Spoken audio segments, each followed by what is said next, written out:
অবৈধ প্রধানমন্ত্রী হাসিনা যে সাংবাদিক সম্মেলন করতেন, এটা একটা মহা বিনোদনের খোরাক ছিল। তেল কত প্রকার কি কি আমি আর কোনো অনুষ্ঠান না দেখলেও বিটিভির এটা আমি দেখতাম। আর দুঃখ লাগতো, রে ভাই, এই দেশের জন্য যুদ্ধ করেছি আমরা, কি বলে বাসার চাকররা তো এরকম কথা বলে না। দুপুর 12টার সময় ভোট হয়েছে 24%।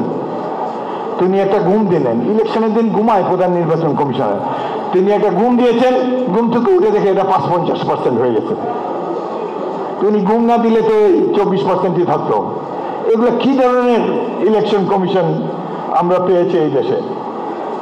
বেগম খালেদা জিয়ার সাথে 3-4 দিন আগে দেখা করতে গিয়েছিলাম, দেখি কথা বলতে পারেন না ঠিক মতো, তার কথায় জড়তা, হাঁপানি আসে। আমি তাকে চাঙ্গা করার জন্য বললাম, ম্যাডাম রেডি হন, ইলেকশন করার জন্য রেডি হন।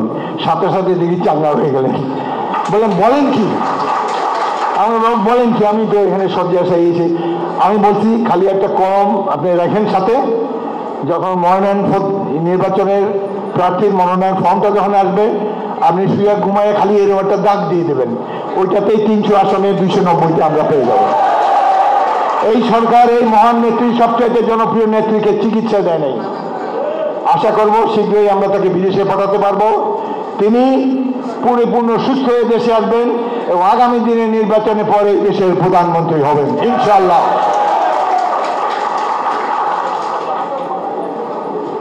যত সব স্থানীয় সরকার আছে, উপজেলা পরিষদ, এগুলো তো ভোটে নির্বাচিত হয় নাই, জেলা পরিষদ ভোটে নির্বাচিত হয় নাই। অবিলম্বে এইসব বাতিল করার জন্য আমি বর্তমান অন্তর্বর্তীকালীন সরকারকে অনুরোধ জানাবো।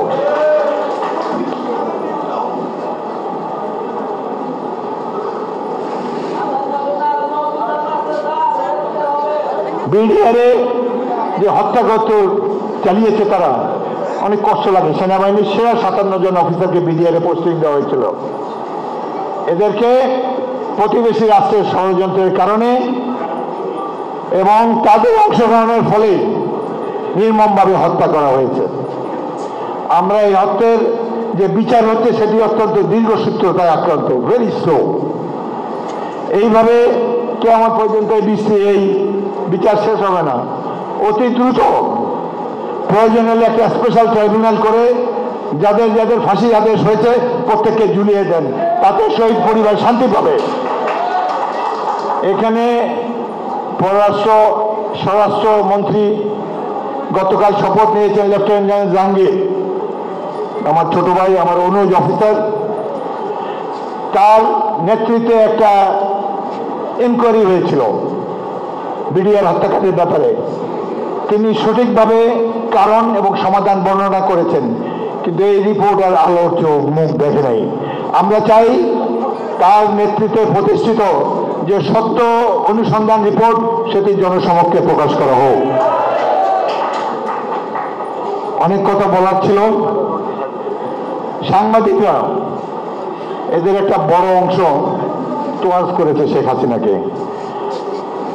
বিদেশ থেকে ফিরে এসে অবৈধ প্রধানমন্ত্রী হাসিনা যে সাংবাদিক সম্মেলন করতেন, এটা একটা মহা বিনোদনের খোরাক ছিল।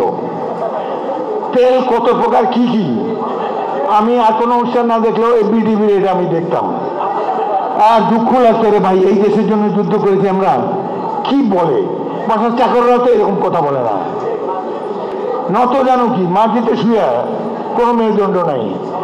এই ছাত্রদের আন্দোলনে একটা মেয়ের কথা আমি খুব উপলব্ধি এনজয় করেছি। এই যে ঢাকা বিশ্ববিদ্যালয়ে রোকে হলের সামনে পুলিশ বাহিনী দাঁড়ায় আছে আর ছাত্রীরাও দাঁড়ায় আছে। একটা মেয়ে পুলিশকে বলতেছে, আপনি কি কোটার পুলিশ? কোটার পুলিশ? আচ্ছা দেখেন তো, একটু হাতায় দেখেন তো আপনার মেরুদণ্ড আছে কিনা। আমি মুগ্ধ হয়ে গেলাম। আরে এই দেশে বাচ্চা বাচ্চা মেয়েরা কি বলছে। আর যে যুবকেরা বুক পেতে দিয়েছে বুলেটের সামনে, ভাই, তারাই দেশটা স্বাধীন করেছে। আমরা তাদের সমর্থন ছাড়া সফল হতাম না। এই আন্দোলন শুরু করেছে বিএনপি, জীবন দিয়েছে বিএনপি, কিন্তু একে সাফল্যের গা প্রান্তে নিয়ে সফল করেছে এই লড়াকু ছাত্র সমাজ, পেশাজীবী। তাদেরকে আমরা গভীর শ্রদ্ধা জানাই।